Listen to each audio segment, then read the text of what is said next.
ในหมู่บ้านเล็กๆที่โอบล้อมด้วยขุนเขาเขียวขจีมีหญิงสาวงดงามนามว่าดาอาศัยอยู่ดาเป็นที่รักใคร่ของคนในหมู่บ้านด้วยอุปนิสัยอ่อนโยนมีน้ำใจและรูปร่างหน้าตาที่สะสวยแต่แล้วโชคชะตาก็พลิกผันเมื่อดากลับล้มป่วยหนักด้วยโรคประหลาด อาการของเธอกลับแย่ลงเรื่อยๆแม้แต่หมอเก่งที่สุดในแถบนั้นก็ไม่สามารถหาสาเหตุหรือยารักษาได้ด้วยความเป็นห่วงดาผู้มีพี่ชายเพียงคนเดียวชื่อว่าเดชตัดสินใจออกเดินทางตามหายาวิเศษในป่าลึกเดชเป็นชายหนุ่มแข็งแรงและกล้าหาญ เขาเดินทางร้อนแรมเป็นเวลานานเผชิญกับสัตว์ร้ายและอุปสรรคต่างๆนานานับประการจนในที่สุดเขาก็ได้พบกับหมอใสผู้เลืองเวทในกระท่อมกลางป่าหมอใสรับรู้ถึงความทุกข์ของเดชและมอบผงวิเศษให้โดยกำชับว่าให้ใช้เพียงเล็กน้อยผสมกับน้ำให้ดาดื่ม จะช่วยบรรเทาอาการป่วยได้เดชรีบเดินทางกลับหมู่บ้านด้วยความหวังและรีบนำผงวิเศษผสมน้ำให้ดาดื่มกินอาการของดาดีขึ้นอย่างน่าประหลาดใจเธอกลับมาสดใสและแข็งแรงอีกครั้งสร้างความยินดีให้กับเดชและชาวบ้านเป็นอย่างมากแต่แล้วในคืนหนึ่งขณะที่พระจันทร์เต็มดวง ส่องแสงนวลลงมาดาก็รู้สึกปวดเมื่อยตามร่างกายอย่างรุนแรงเธอเริ่มกระสับกระส่ายและมีอาการแปลกประหลาดเกิดขึ้นผิวหนังของดาเริ่มเปลี่ยนเป็นสีเหลืองสลับดำมีขนหยาบงอกขึ้นทั่วตัวเล็บมือเล็บเท้าของเธองอกยาวและแหลมคมดวงตาของเธอกลายเป็นสีอัมพันเรืองรอง ดาได้หวีดร้องด้วยความเจ็บปวดและความตกใจก่อนที่ร่างของเธอจะค่อยๆเปลี่ยนแปลงกลายเป็นเสือสมิงร่างใหญ่สง่างามแต่แฝงไว้ด้วยความน่ากลัวด้วยสัญชาตญาณดิบของสัตว์ร้ายเสือสมิงดาคำรามก้องกังวานไปทั่วหมู่บ้านก่อนจะกระโจนเข้าหายไปในความมืด ทิ้งไว้เพียงความตกตะลึงและความหวาดกลัวให้กับเดชผู้เป็นพี่ชายเดชเสียใจ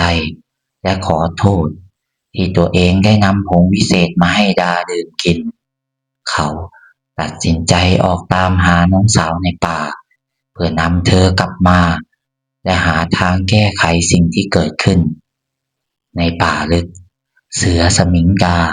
ต้องเรียนรู้ที่จะเอาตัวรอด เธอออกล่าเหยื่อเพื่อประทังชีวิตเรียนรู้ที่จะหลบซ่อนจากอันตรายต่างๆแต่ในจิตใจใต้สำนึกของเธอยังคงมีความทรงจำที่เลือนลางเกี่ยวกับการใช้ชีวิตแบบมนุษย์ความรักที่มีต่อพี่ชายและความผูกพันกับหมู่บ้านที่เธอได้จากมาในคืนพระจันทร์เต็มดวงบางคืน เธอจะมาวนเวียนอยู่รอบๆหมู่บ้านด้วยความคิดถึงแต่ก็ไม่กล้าที่จะเข้าใกล้ส่วนเดชได้ออกติดตามร่องรอยของเสือสมิงดาอย่างไม่ย่อท้อเขาต้องเผชิญหน้ากับสัตว์ป่าที่ดุร้ายและความยากลำบากของการเดินทางแต่ด้วยความรักและความรู้สึกผิดเขาจึงไม่ยอมแพ้ เขาเชื่อมั่นว่าสักวันหนึ่งเขาจะพบกับน้องสาวและหาทางช่วยเธอออกมาให้ได้วันหนึ่งเดชได้พบกับพรานแก่ผู้ช่ำชองของป่าพรานแก่สังเกตเห็นความทุกข์ในแววตาของเดชและสอบถามเรื่องราวเมื่อรู้ว่าน้องสาวของเดชได้กลายเป็นเสือสมิงพรานแก่ก็ได้เล่าว่า การกลายร่างเช่นนี้มันเกิดขึ้นจาก การใช้ยาหรือของขลังที่มีพลังอำนาจแต่มีผลข้างเคียงที่ไม่คาดคิดแต่หนทางที่จะแก้ไขนั้นได้ช่างยากยิ่งนักแต่ก็ใช่ว่าจะไม่มีหนทางเลยพรานแก่ได้บอกกับเดชว่ามีตำนานเล่าขานถึงดอกไม้จันทราที่เบ่งบานในคืนพระจันทร์เต็มดวงซึ่งอยู่บนยอดเขาสูงหากนำดอกไม้นี้มาปรุงเป็นยา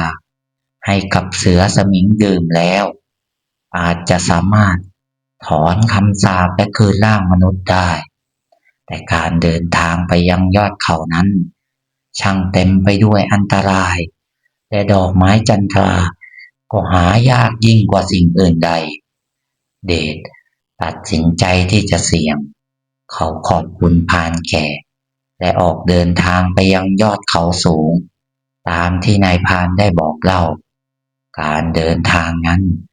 ช่างยากลำบากและเต็มไปด้วยอุปสรรคเขา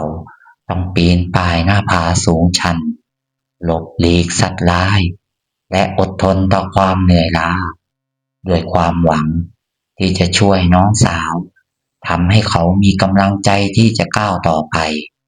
ในที่สุดเดชก็เดินทางมาถึงยอดเขาในคืนพระจันทร์เต็มดวงเขาพบกับดอกไม้สีขาวนวลเรืองรองที่ส่งกลิ่นหอมประหลาดนั่นคือดอกไม้จันทราเดชรีบเก็บดอกไม้นั้นด้วยความดีใจแต่ในขณะที่เขากำลังเดินทางกลับเสือสมิงดาก็ได้ปรากฏตัวขึ้นเสือสมิงได้จ้องมองเดชด้วยสายตาที่สับสนเธอจำพี่ชายไม่ได้แต่ก็รู้สึกคุ้นเคยกับกลิ่นอายของเขาเดชพยายามเรียกร้องชื่อน้องสาวแต่เสือสมิงกลับขู่คำรามและเตรียมที่จะเข้าทำร้ายด้วยความรักและความสิ้นหวังเดชตัดสินใจที่จะเสี่ยงเขาชูดอกไม้จันทราขึ้นและร้องเรียกชื่อดาอีกครั้งทันใดนั้นเอง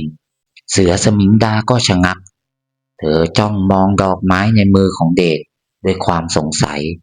ในดวงตาของเธอเริ่มปรากฏแววแห่งความทรงจำเลือนลางเดชค่อยๆยื่นดอกไม้เข้าไปใกล้เสือสมิงดา